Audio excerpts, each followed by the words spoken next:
ఓం శ్రీ మాత్రే నమః. ఓం ఐం హ్రీం శ్రీం శ్రీ మాత్రే నమః. 28వ శ్లోకం. భండ సైన్య వధోద్యుక్త శక్తి విక్రమహర్షిత నిత్య పరాక్రమటోప నిరీక్షణ సముత్సక.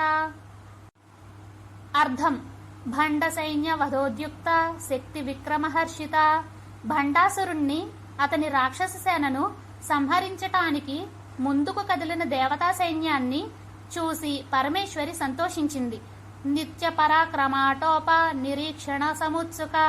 తన దగ్గర ఉన్న నిత్య దేవతల యొక్క పరులను ఆక్రమించుకోగల శక్తి సామర్థ్య ఉత్సాహాలను చూసి సంతోషించింది. హాయ్ ఫ్రెండ్స్, లలితా సహస్రనామాల్లో 28వ శ్లోకం చెప్తున్నానండి. ఈ శ్లోకం కనుక మీకు నచ్చినట్లయితే లైక్ చేయండి, షేర్ చేయండి, ఓం శ్రీ మాత్రే నమః అని కామెంట్ చేయండి. మరిన్ని నోటిఫికేషన్స్ గురించి మా ఛానల్ని సబ్స్క్రైబ్ చేసుకోండి.